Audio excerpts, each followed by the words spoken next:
Patrick Mahomes is basically God playing quarterback.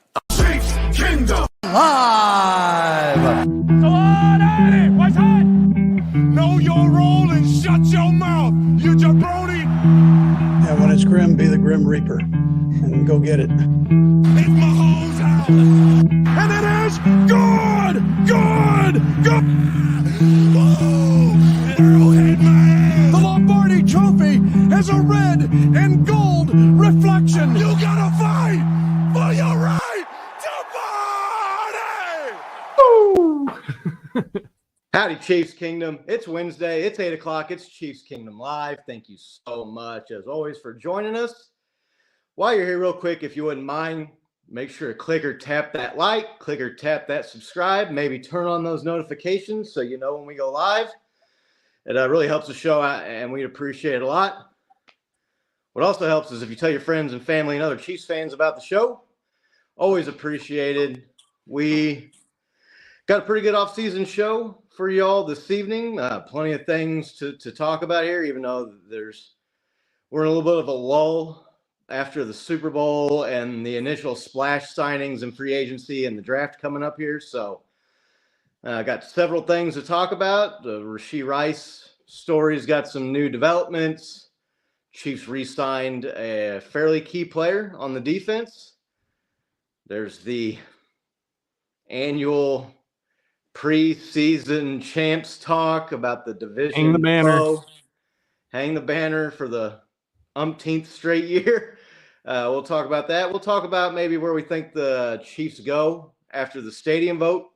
The no vote is kind of simmered down, and maybe the dust has settled on that. Anything y'all want to talk about, make sure, feel free to throw a question there in the chat. Looks like we've got Maria and Big Doug in the house already. John C's just popping in. I'm sure Laney's around there somewhere. Hope to see some more of our friends here. Before we kind of get into the show, Nick, how have you been doing? Good. You know, this week feels a lot more like off-season news-wise than the last couple of weeks, right? Yeah. Starting to calm down, but otherwise I'm good, man. It's spring. You know, it seems like the winter's grip is finally released and everything's coming back to life.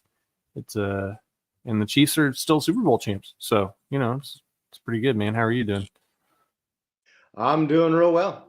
I'm enjoying spring, and summer's on the way here, right around the corner. My favorite season. So we don't do this a whole lot on the show, but the Kansas City Royals, someone break them up. They've won 5 games in a row and 7-4 right now. I think I saw online that they had 25 or 26 losses last year by the time they got their 7th win. So props to them. That would make for a lot funner summer if the Kansas City Royals can keep this thing going. So. Yeah, you know what it's like. I mean, they didn't approve the stadium, so they're like they're up for adoption, right? It's kind of like when you've been in a relationship for a while, you start putting on a few pounds, right? Now that you're hitting the market there, you got to start beefing up, start winning some games. You can't attract a new partner when you lose 106 games. So, right, yeah, you don't bait the hook when you already got a fish on the line, right? That's how the saying goes. So, but yeah, no, doing real well.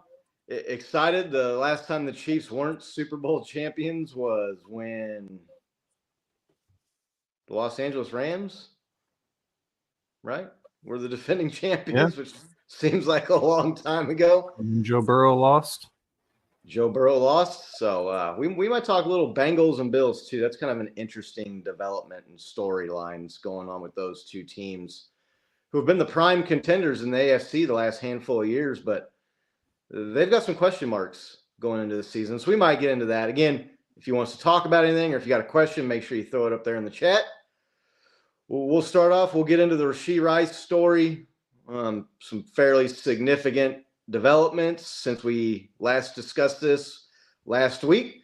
Last week's show was really good for an off-season show. So if you haven't seen that yet, maybe after this is over, pop on over there and go back in time and watch last week's episode. But since then, Rashee Rice has come out through his lawyer, said he's cooperated with police and answered all their questions, which is good. Yeah. admitted to driving the black Lamborghini SUV that was one of the two vehicles involved in the crash. Not such a good development for Rashee Rice. There was some stuff out there today, Nick. You said you saw, I missed, about some charges and a warrant, which is common in a situation like this. The police, they gather their facts and their evidence and decide what they want to charge, and then they put the warrant out.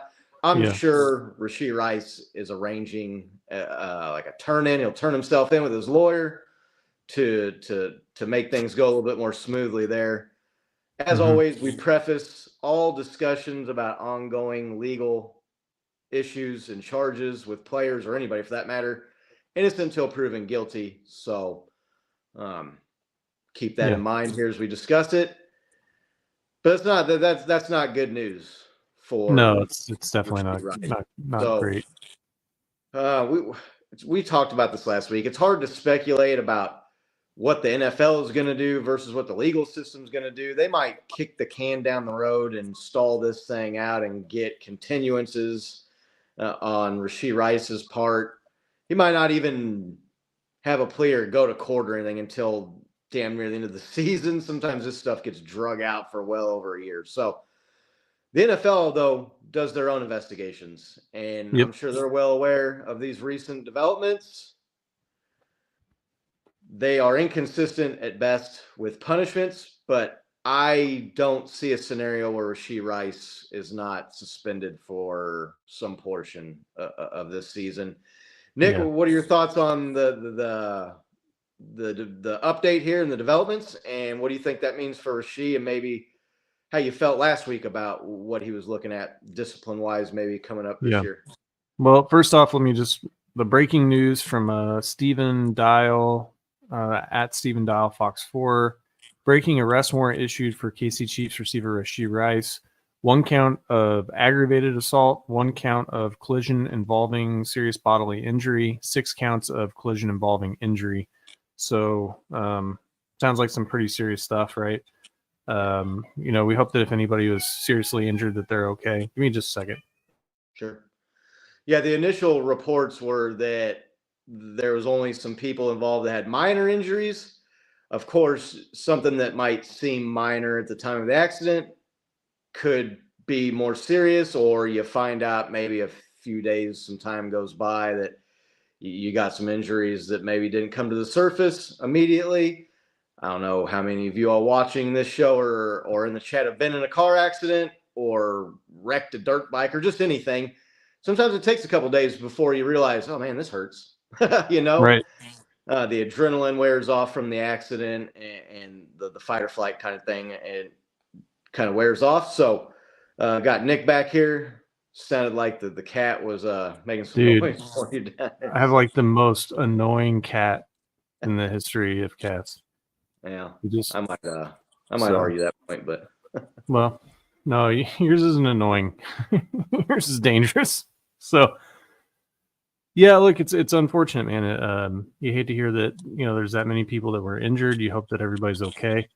You hope that they can come to terms that appropriately punish wrongdoing, if wrongdoing happened, without unnecessarily ruining people's lives. So I'll just leave it at that, right? Innocent until proven guilty. And we'll just let the justice system play out. But yeah, it's going to be a long process, right? Unless his lawyer has already, come out or spoken to the attorneys. I'm getting feedback. I don't know if everybody else is getting that, but I can hear my voice coming, I think, through your speaker. You're like, I don't know what to do. So we'll see. We'll just see. But yeah, definitely, he said that he was driving the Lamborghini. That he, there's video of it. So the NFL is gonna have some kind of punishment, right? So we'll just have to wait and see what that is. But I mean, if breaking a vacuum cleaner in a domestic violence thing is 4 games, you got to think this is going to be more serious than that. I mean, in my opinion, but I don't know. It kind of seems like they're rolling dice sometimes on these suspensions at the NFL. So Yeah, I hit the mute button. I muted myself since you could hear yourself. You thought maybe it was coming back. If you got any audio issues there, if you're watching, let us know in the chat there. Point out and tell us what's going on. Yeah, look, it's just, I'm sure that his lawyer will get some of those charges dropped. The prosecutors, they come out and a lot of the times they throw a bunch of stuff out there, and that's kind of aiming high, and then that gives them a place to negotiate down with the lawyer. I don't know what the prosecutor in the Dallas area, I don't know what their appetite is for this kind of behavior and cracking down on it, or if they're swayed at all by his lawyer or his celebrity status. It's really hard to say. I don't know what's going to happen with him legally. Think he's probably got one of the best lawyers you can get, but that doesn't always mean you get off scot-free either. So you get someone that wants to make a point of a high-profile person. Sometimes maybe being a celebrity or a star athlete works against you in that case. I don't really know, so I don't want to speculate too much there.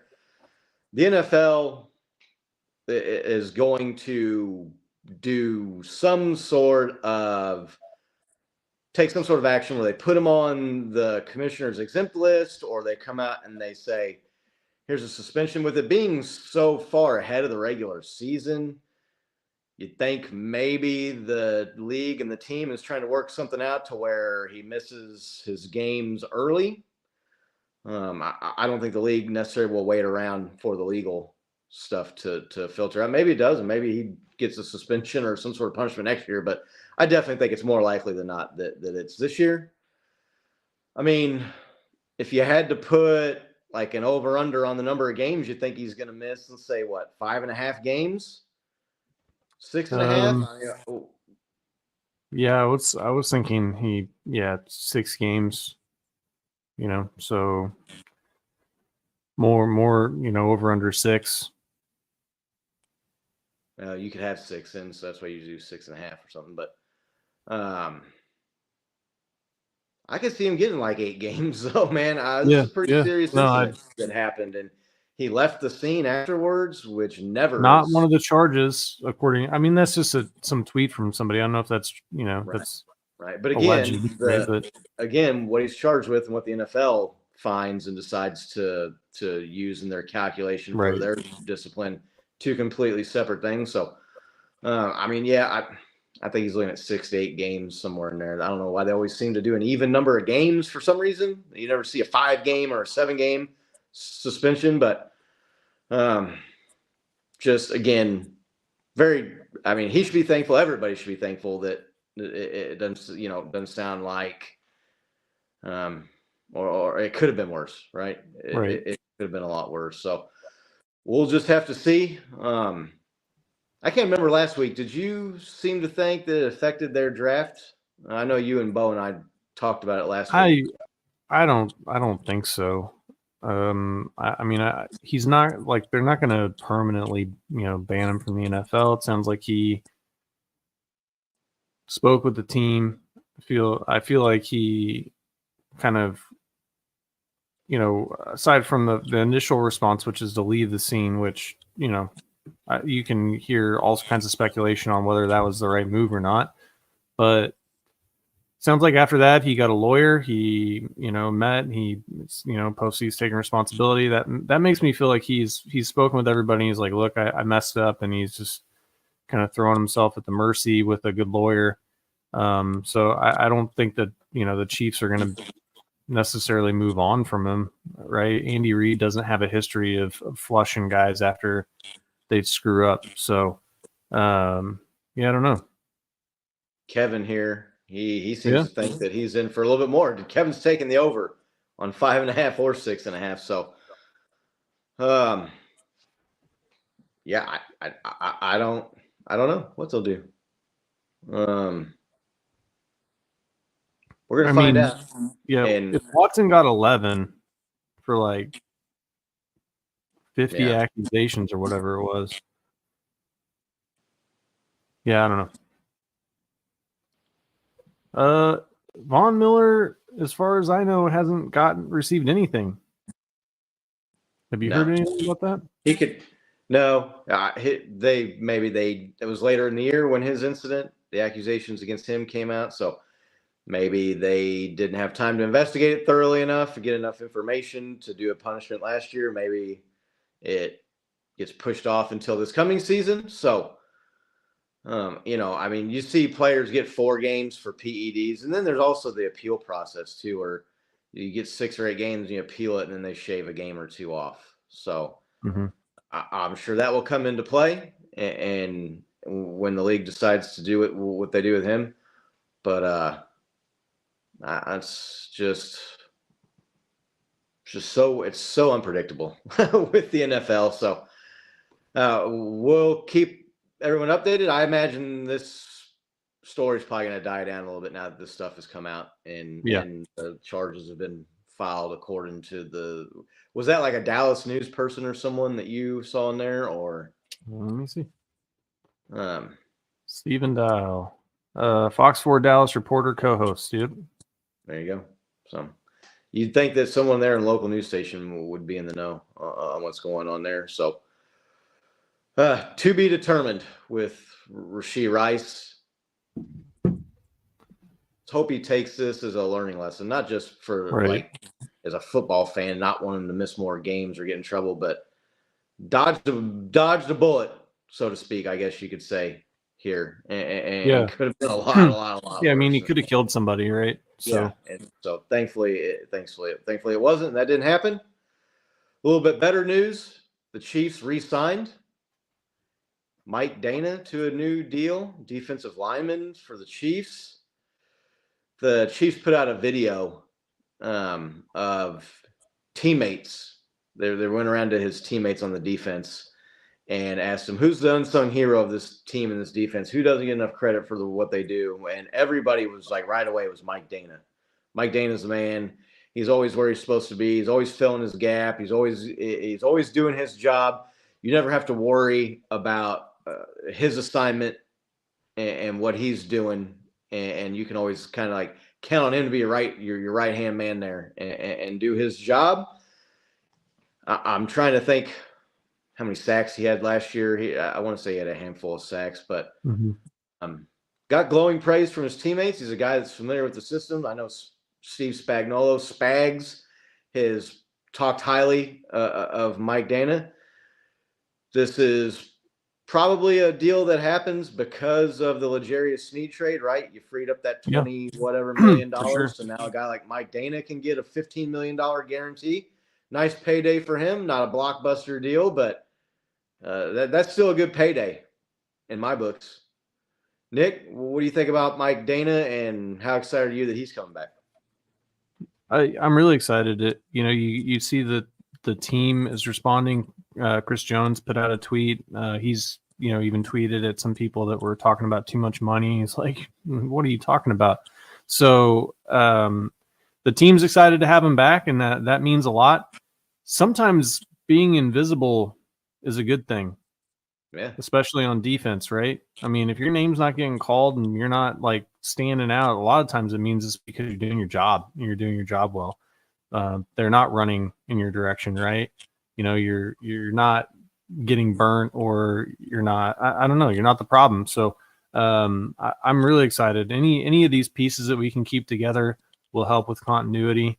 That we're going to have at least a new starting quarterback or cornerback back there with Snead gone. So any of the consistency that we can have from this defense in the next year, I think, is a plus. So for sure. Look, the defense, I don't know what term you want to use, carried the team last year. Patrick Mahomes, obviously, especially in the playoffs and the Super Bowl, carried the team, threw a team on his back. But the defense, the defense, I want to say, probably had a bigger portion of the pie last year, and going back to back and winning back to back Super Bowls. So keeping as many of those guys as you can around is a good thing. The defensive line, with George Karlaftis, I saw someone put out a stat that At this point in his career, he has 1 or 2 more sacks than Tom Bahali did at the same point in his career. Shout out to Tom Bahali, Chiefs legend, all-time great defensive player. One of those guys that had the unfortunate circumstances of playing on the team back when they just We're not good. were not. I mean, they were good. They just were not Super Bowl caliber and never really were able to get those playoff wins, right? Couldn't get over the hump, right? Right. You go back to the franchise, and the equipment manager was talking about guys. There's guys that left their souls out here on this field and never got a playoff win to show for it. So, right. It's tough. So the defensive line and keeping some continuity there, helping Chris Jones out. You talk about being invisible. When you fly under the radar too, maybe other teams aren't focusing on you, right? They're not game planning on stopping you. You're kind of like the guy that can ball through the cracks, and they're worried about, how are we going to stop Chris Jones? And we got George Karlaftis on the end, and Nick Bolton at that middle linebacker, and that secondary. And meanwhile, you're Mike Dana, and they're not really paying attention to you, and you can go in there and kick some ass. So, congrats to Mike Dana. Happy to have him back. Keep that defense together. It's going to be important. Next year, Travis Kelce, another year older. Yeah. Rashee Rice, if he's missing some time. I mean, I know they went out and got Hollywood Brown, but it looks like you're going to be missing a weapon, some firepower on offense, at least for some portion of the season next year. I'm guessing half the season. Yeah, so the defense is going to be critical, probably as critical as it was last year. And we always talk about, give Patrick Mahomes a top 5 defense and look out. And turned out to be a pretty prophetic statement, because how many top 5 defenses did Josh Allen have in his career? And how many Super Bowls did he get? So happy anytime a good dude gets a payday too, right? Oh, yeah. Yeah. Not hating on anybody's success or how much money they make here. Look, the team's willing to pay it to him. They can get it. I know Laney mentioned Clyde Edwards-Helaire being back. We discussed that on last week's show. Yeah. Seeing him and talking about the video he put out where he was talking to Chiefs Kingdom and how excited he is to be back. And when you watch the mic'd up and you watch the franchise championship, the Super Bowl episode, and you go back and watch the Super Bowl, like the post-game stuff, and he's crying on the field and he's hugging Isaiah Pacheco and telling him how happy he is and what a badass and how much of a beast Pacheco is. I mean, that's the guy that took his job, right? Guy didn't suit up for the Super Bowl, and Super Bowl 57 came back, was a team player. I can't think of a guy or a team or a player on the Chiefs that I liked as much as Clyde Edwards-Helaire that I didn't think was a very good player. I was thinking about that the other day. It's tough, right? Thinking like, man, I really like this guy. He's a good teammate. John brings up another guy. Interesting tidbit here. Did you know that Isaiah Pacheco is like a month older than CEH? Yeah, I did. I did know that. So only because I saw it online like 3 or 4 days ago. But yeah, that's one of those weird, depending on how long you stay in college, right, before you're drafted. Clyde Edwards-Helaire obviously was a star at LSU and came into the draft. And Isaiah Pacheco, strike while the iron's hot, right? Right, strike while the iron's hot. You got to get that money while you can. That always killed me when people would say, "Oh, this player should." You see this more in basketball than you do football, but you saw it in football too. Oh, they should stay another year instead of going pro and finish their degree or do. I'm like, man, if you can go and get a payday and get millions of dollars right now, go get millions of dollars right now. You can always go back and finish your degree, right? It's like when you win the lottery, right? It's like, right. Do you want a lump sum that's less, or do you want to out over 20 years? It's like, no, you take all the money right now. You could get hit by a bus in 5 years, you know? Yeah. Yeah. And why do most people go to college to get a degree?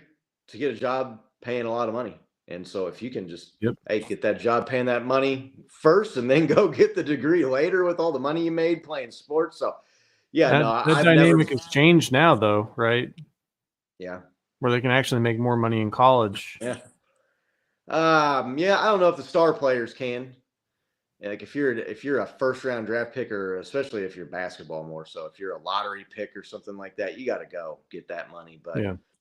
yeah, NIL, that's a whole other topic for a whole other show. But I've never begrudged any player for leaving college early to get a payday. I've always thought that was the smart move. So yeah, Isaiah Pacheco is older, or that's one of those weird, and it may have to do with how his birthday fell and he started year. Remember, you always had that friend in school that was a year older than everybody else because they were born right at the cutoff for signing up for school.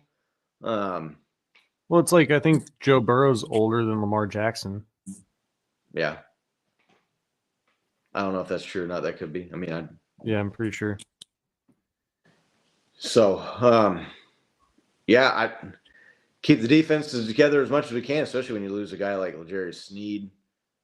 Man, saw him in that Titans colors. Ugh. Man, Titans Their got uniform bad. is not. Yeah, their uniforms are not good. Titans got a bad uniform, man. God, the colors are. I mean, their colors are blue and blue. Yeah. What color? Like you couldn't come up with two. You couldn't pick two: light blue and dark blue, and then the numbers are that stupid font that I don't know, man. Flaming thumbtacks, bro. Did not look good. And then he said that he's excited and he's never been on a team that had like the wide receiver duo like D Hop and Calvin Ridley. And I'm thinking Tyreek Hill, and I get that Travis Kelce's not a wide receiver, but there are people that argue he is a wide receiver, not a tight end, right? I mean, Travis Kelce and Tyreek Hill clear Calvin Ridley and D Hop as far as I'm concerned. I mean, I don't know if anybody disagrees with that or not. As far as receivers, guess you could throw that technicality in there that the Titans, both of their guys are wide receivers and Travis Kelce isn't. But just another example of a team going of a guy going to a new team and loving up his teammates. So yeah, sure. Talk about the defense here. What do you think they look like this coming season as opposed to last year? I mean, do you think they can get better? Do you think they can stay about the same? Do you think maybe there's a little bit of a fall off? Without obviously the draft, they've got last year's first round draft pick from K-State. I'm not even trying to pronounce his name. Felix. Maybe he's a guy that is ready to go in year two. Maybe year one was a developmental year for him.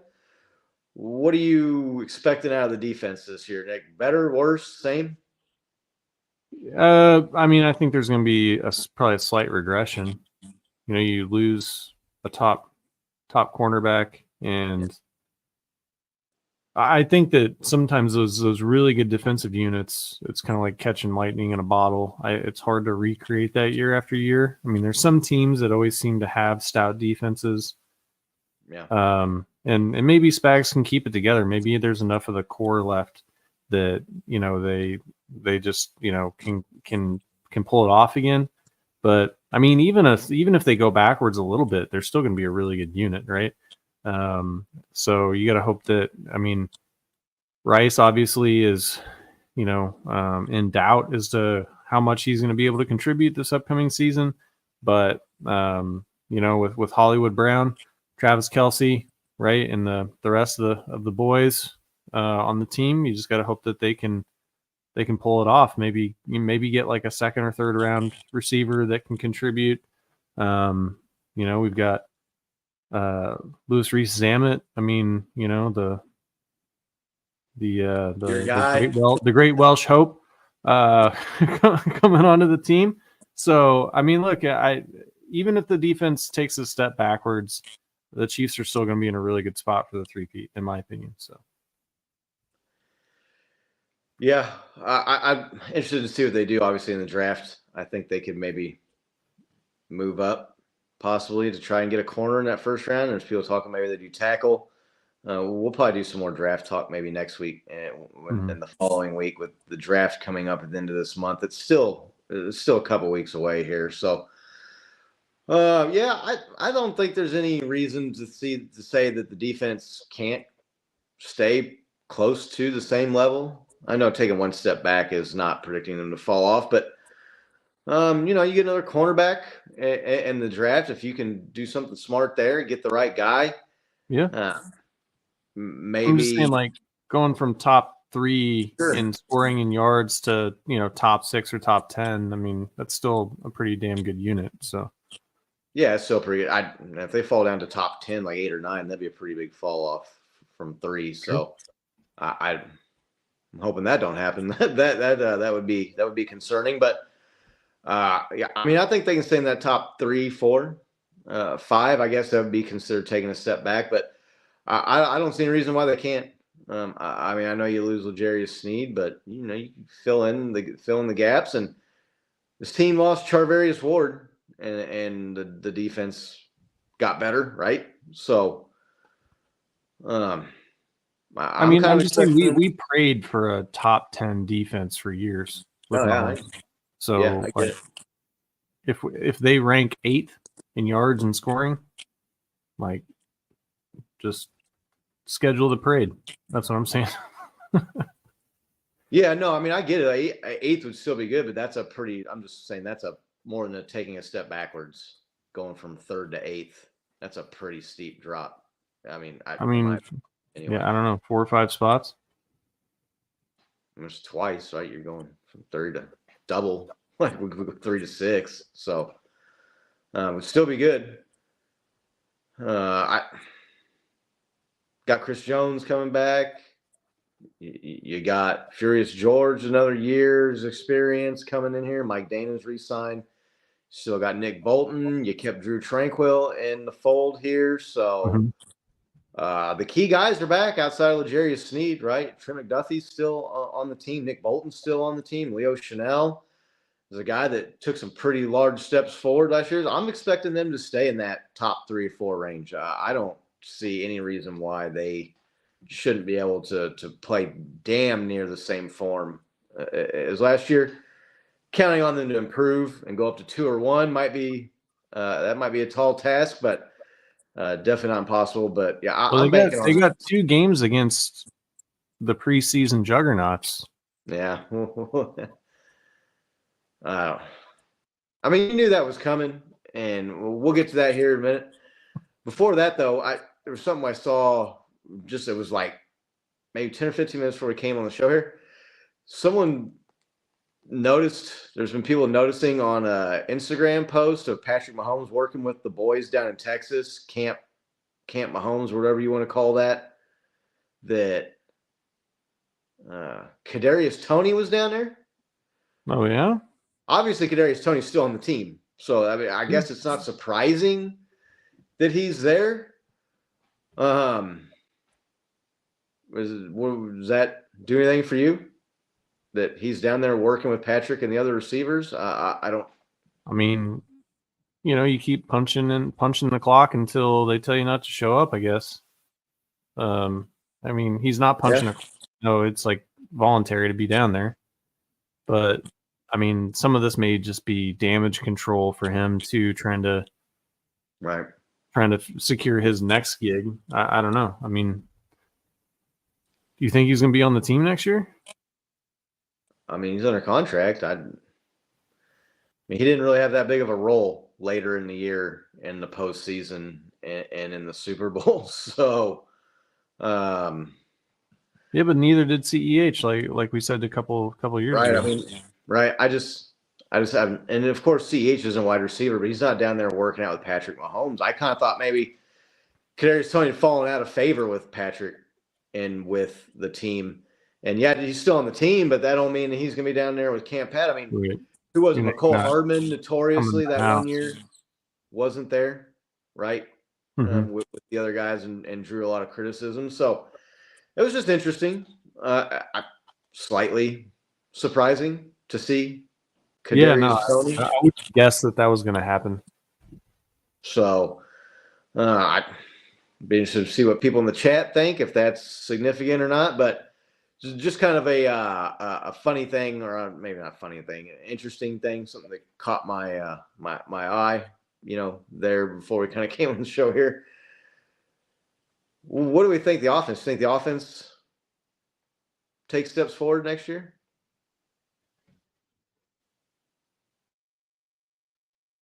I mean, it wouldn't take much for them to have a better performance than they did last year, to be honest, right? Overall, if you look at their output, I think that even with Rice questionable, they've putting Hollywood Brown out there, they're going to be better as a wide receiver unit than what they started out with last year, because Rice wasn't even a starter last year, right?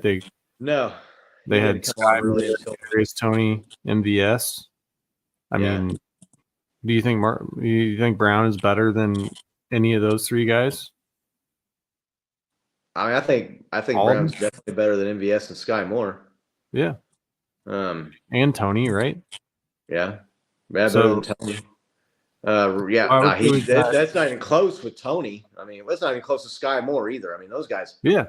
Hollywood Brown's a guy that's had 1,000 yards receiving in a season, right? Exactly. I mean, so Rice was close, but yeah, I think we definitely are going to be better. I mean, I think that was the year to get the Chiefs, right? And it just so happened that they had a defense that pulled together and found a way to help the team get across the finish line and win the Super Bowl.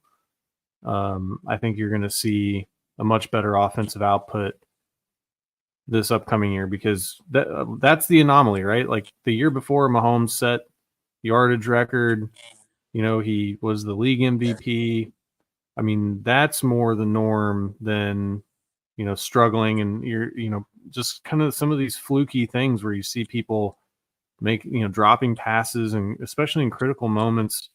I mean, you're going to have Brown. Watson's coming back, right? Justin Watson, for all we know, he's coming back.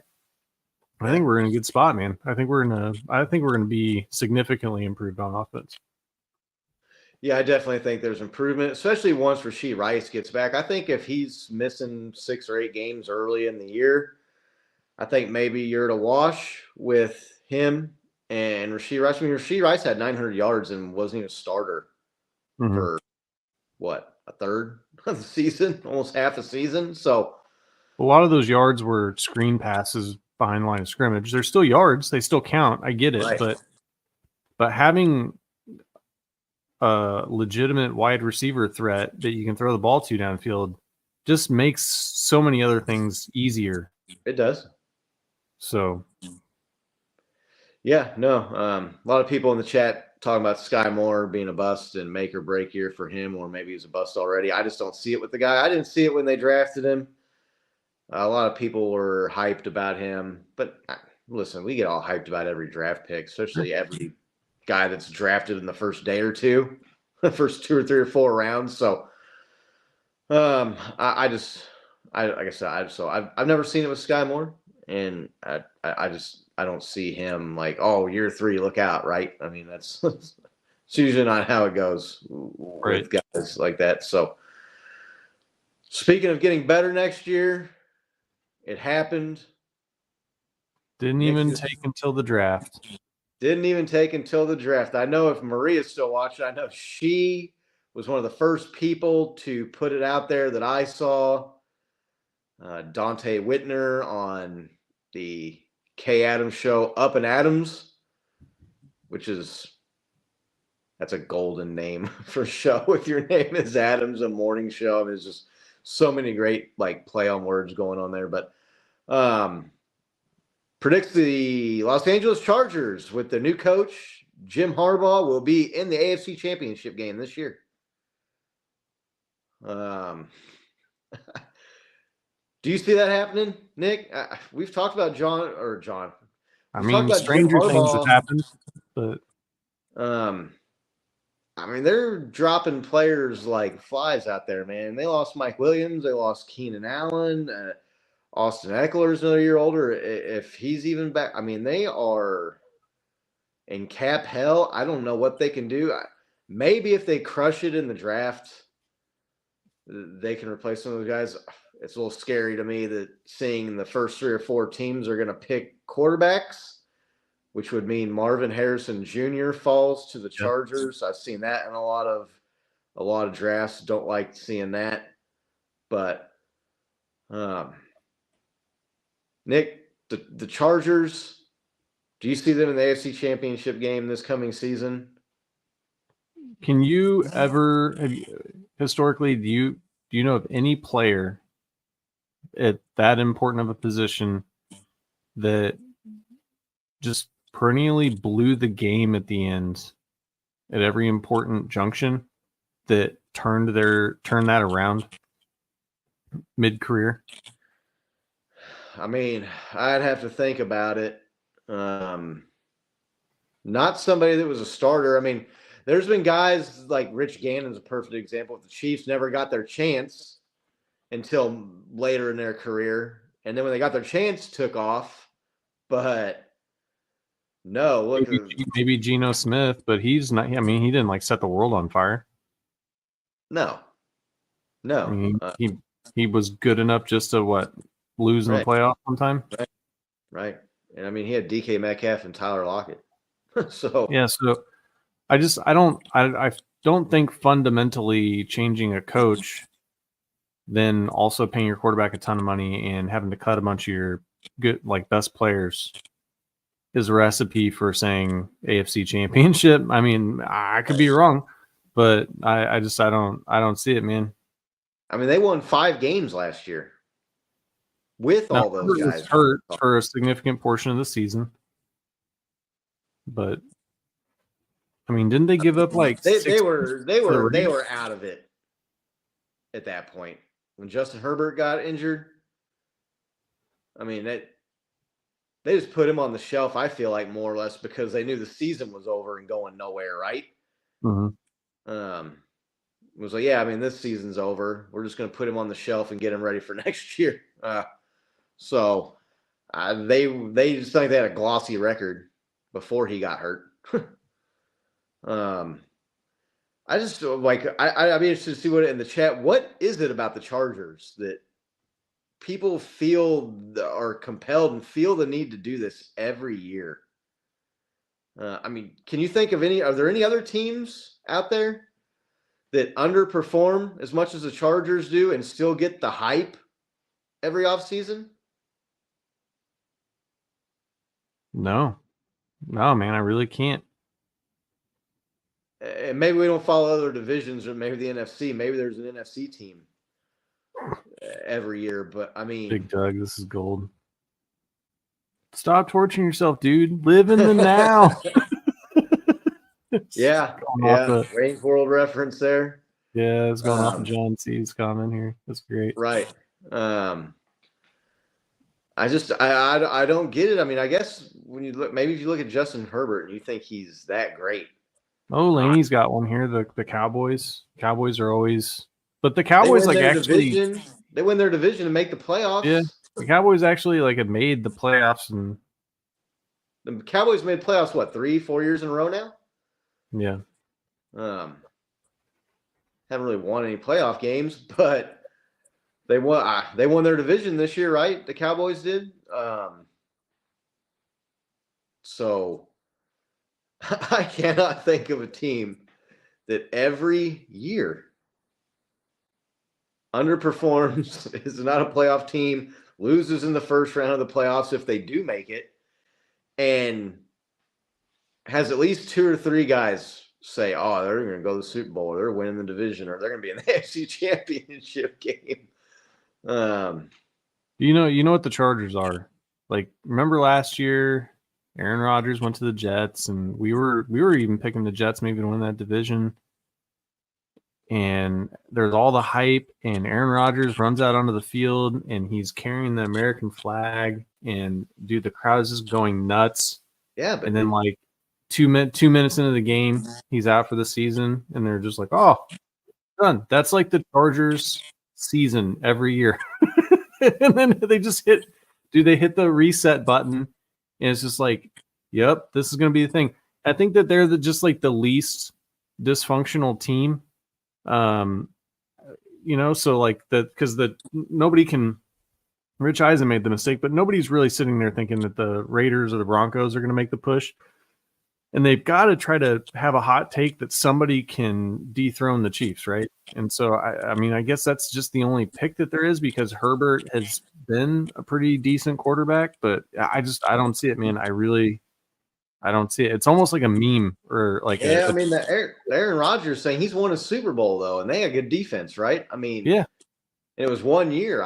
It's been every year that the Chiefs have won the division, the last 7 years or 8 years or however long the streak has gone to now, the people pick them. When the Patriots were winning the division for 10, 11, 12 years in a row, was there people out there every year saying, oh, this is the year the Bills overtake them? This is the year. I don't ever remember hearing that. Yeah, I don't know.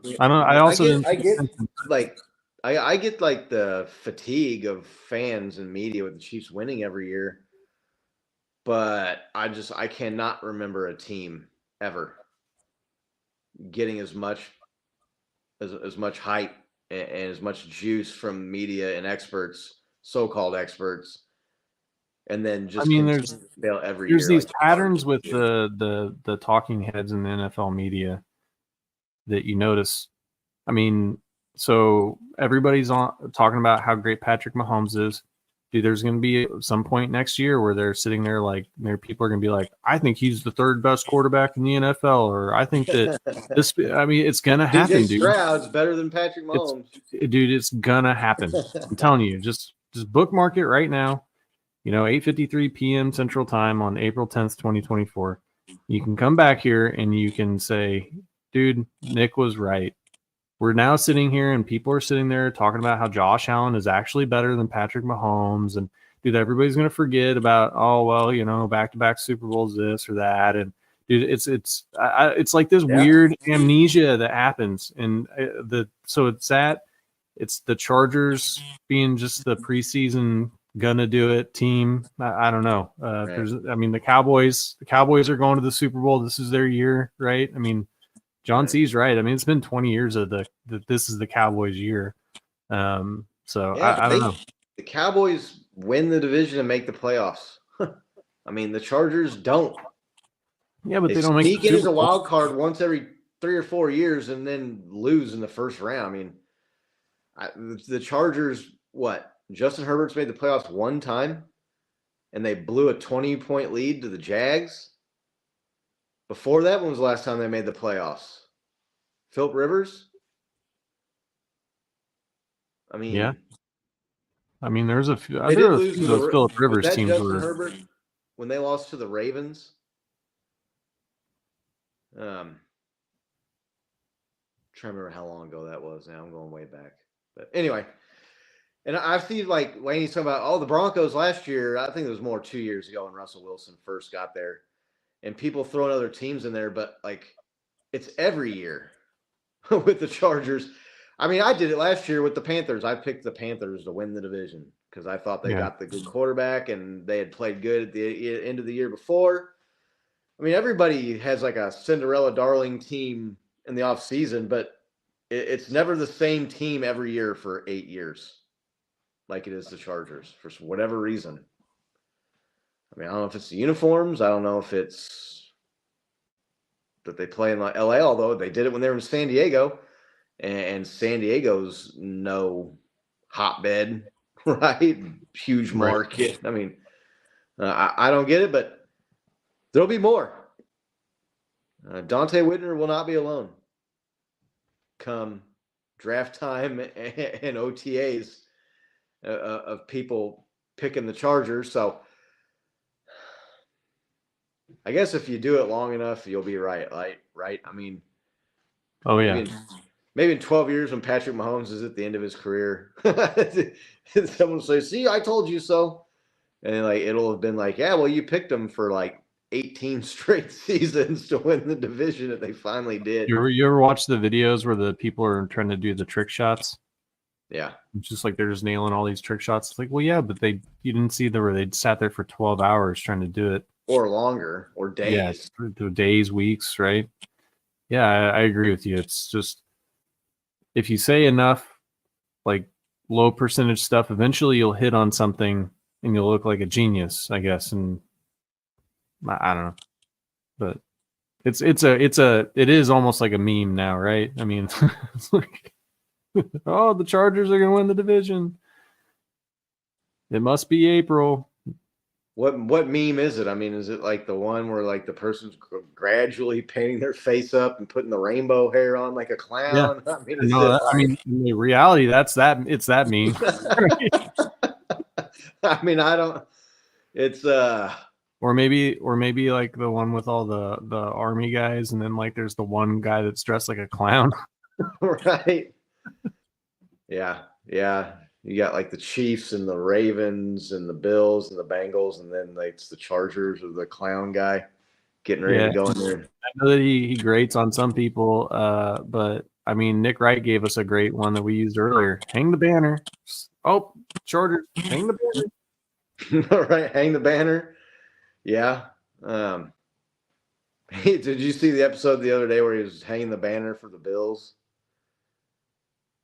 Oh yeah, dude, that was cold blooded. It was like, I mean, has there ever been a team with more height that underperformed more than the Bills? I'm like, well, I would say the Chargers, Nick, but yeah, I mean, Bills won their division and actually, won playoff games and made an AFC title game in the last 10 years, but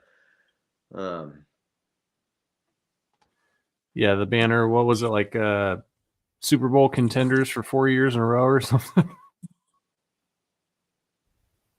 Yeah. For the Bills, that was tough. Maybe don't put fake banners with or put banners with fake trophies on them in your practice facility. John C is ready to go in to the game. You might be able to play. You might be able to play for the Chargers this year if you're willing to play for cheap enough. John C is. How are you at wide receiver? They're looking for cheap players. So, yeah, look, I think the Chargers are a 6 or 7 win team this year. Maybe they can sneak up to 8 and 9 or something. Tops.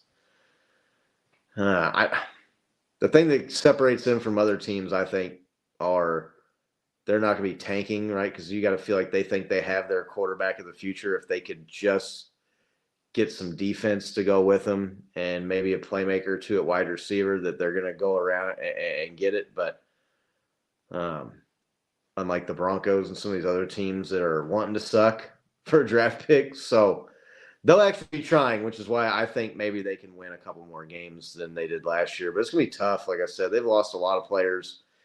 And I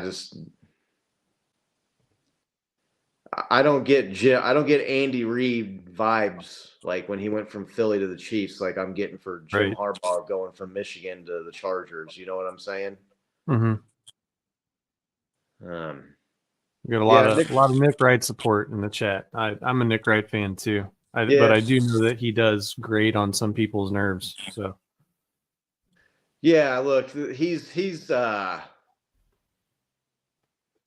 Chiefs cheerleader in the national media, right? I don't know that he would be as popular or have his own show the way he does now if the Chiefs weren't as awesome as they were and had Patrick Mahomes, right? But he's entertaining, and he's one of the hometown guys. So root for Nick Wright and enjoy watching his content online. I don't know if there's anything else anybody else wants to talk about in the chat, or Nick, anything we haven't gotten to you want to get to, or no. These are the dark hours of the off season here. Well, I mean, we got Rashee Rice news, and we got Mike Dana, and we've got the Chargers. We can make fun of the Bills. What's that? And we can make fun of the Bills. Yeah, we can make fun of the Bills. I'm really interested to see what the Bills do this year. They've lost significant players. Stephon Diggs, Gabe Davis, Tre'Davious White. What's the safety's name? Poyer. I mean, that you're talking about like Pro Bowl, all pro players, several one season being jettisoned. We talk about the Stephon Diggs trade. I've seen more and more people talking about that now. Are like, the Bills, like they won that trade actually, because Stephon Diggs is going to be a pain in the ass when he don't get his way down there, and he's not the kind of guy you want for a young quarterback who's developing and coming into his second year. A receiver that you're going to have to feel like you're going to have to appease and feed the ball to all the time, right? So, but with that being said, he really kind of helped Josh Allen's career take off, right? Josh Allen was good, but not great his first year. Then he gets Stephon Diggs, and that really helped him get to the next level. So I don't know Stephon Diggs. I mean, he's not old. He's definitely not over the hill or washed or anything at this point. So it's just a guy that when things don't go good, he's gonna let you hear about it. And he's going to be a guy that's going to be in the locker room kind of. It's never going to be his fault. Yeah, and it's not going to be his fault. He dropped the ball in the playoff game against the Chiefs. I mean, I don't know if they win that game if he catches that ball, but they have a hell of a lot better chance of winning that game if he catches that ball. So, yeah, we'll appreciate everybody swinging by and spending an hour with us here in the off season. Yeah, I see a lot of people wanting OBJ on the Chiefs too. And I'm thinking, OBJ, is he even that good anymore? I mean, he was okay with the Ravens last year. He's like a headache and kind of over the hill at this point. So we'll be doing some shows here coming up, looking ahead at the draft. Bo will be back next week. He's moving, and so he's traveling right now. So that's why we didn't have Bo. Appreciate everybody who watched and everybody who sent us a message here. It's good to see everybody. As always, John C. and Maria and Big Doug and Laney and everybody in the chat. Don't know what we'll talk about next week, but I'm sure there'll be something happen. And like I said, the draft here it's the 28th, so we're like 2 weeks away from the NFL draft. Close. And then after that, man, you start getting like some OTA stuff. And then, it's July and you start having training camp and it's football season again. So if you're missing the Chiefs as much as we are, don't fret. It'll be here before you know it. Try to enjoy the spring and enjoy the summer and check in every week, Wednesdays, 8 o'clock with us here. We'll find something to talk about. So appreciate the kind words. Hope everybody stays well. And until next week, let's go Chiefs. All right, let's go Chiefs.